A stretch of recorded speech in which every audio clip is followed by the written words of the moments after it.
What's up, guys? Mr. Dan here, back again with another edition of Midnight Movies Reviews, a series where I interview schlocky horror, exploitation films, B-films, possibly B-westerns. Here's a little hint at what we're going to see today, and here's a little hint at something I just picked up, so follow my channel. You'll see some of those films reviewed.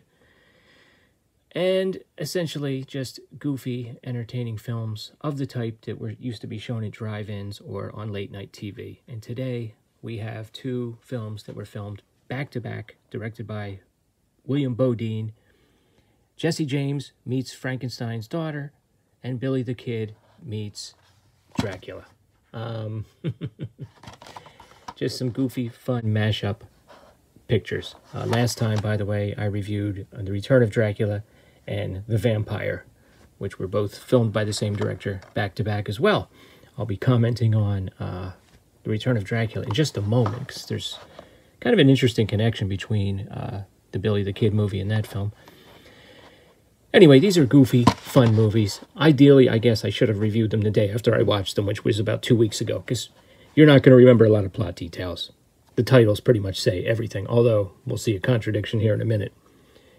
Jesse James meets Frankenstein's daughter. The Wild West meets horror in this spectacular cult classic featuring the renowned outlaw Jesse James, who, running from the law, tucks himself away in the spooky castle of Baron Frankenstein's granddaughter or daughter. Who knows. Maria. The apple not falling from the tree, Maria soon attempts to experiment on the muscular yet slow-witted friend of Jesse's, ultimately transforming him into a frightening monster. Well, she's right about that. Jesse James in this is played by James Lupton, I believe. He's on the run from the sheriff, who's played by Jim Davis, who's a recognizable actor for sure. His assistant, Hank, played by Cal Boulder, is indeed muscular. This guy's a freaking unit. I mean, he is huge. I'm almost surprised I never heard of this guy before. When he's on horseback, I felt sorry for the horse, really. Yeah, he's like loyal to a fault. He's having a gunfight with Jesse as they're being pursued by the sheriff after a robbery. He meets some people from the town who are fleeing from the town because everyone keeps disappearing because Frankenstein's daughter is doing experiments on them. And they're very suspicious of the whole Frankenstein household. And they're very nice. Jesse and the assistant are very nice to this older couple. And they feel sorry for them, so they say, we don't really want to go back, but we'll take you to the doctor. She is a doctor, after all, to heal up Hank, who's not in good shape. I don't know. It almost looks like a bullet wouldn't even do anything to this guy, I'm telling you.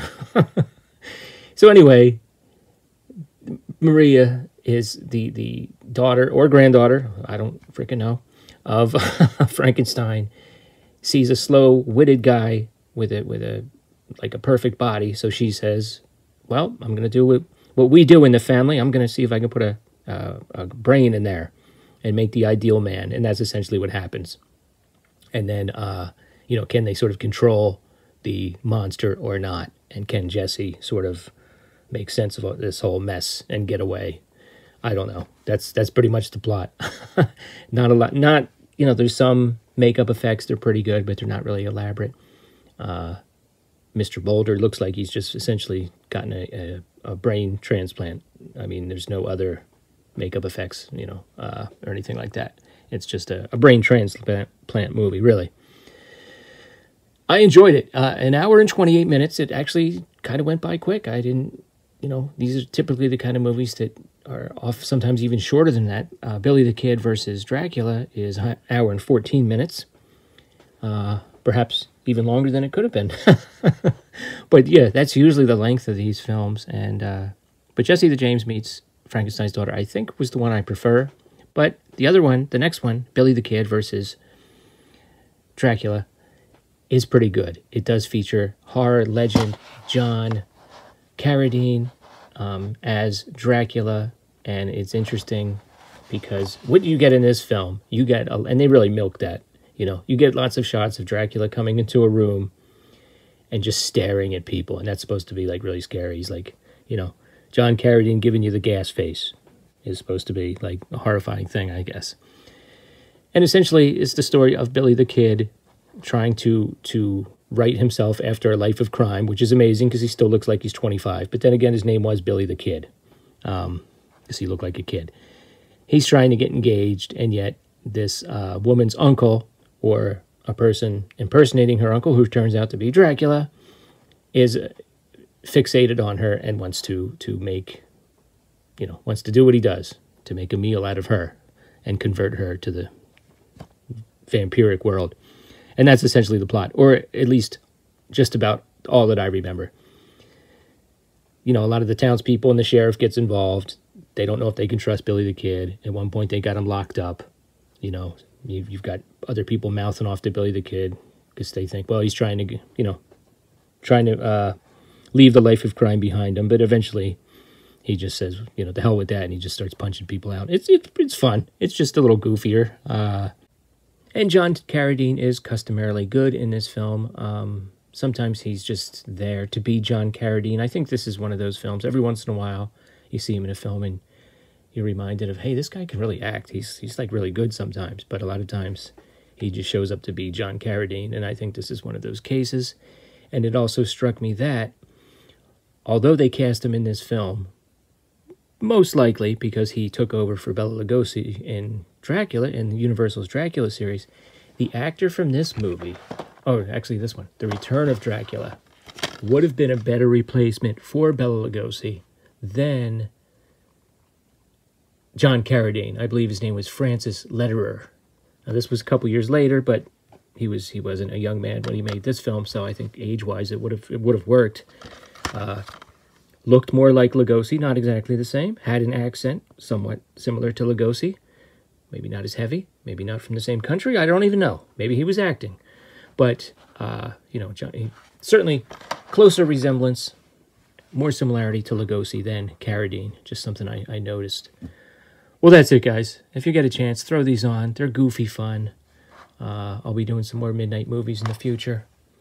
Let me just mention real quick that I was in a stream. We were talking about these. I know Professor Macabro mentioned these two being on a compilation.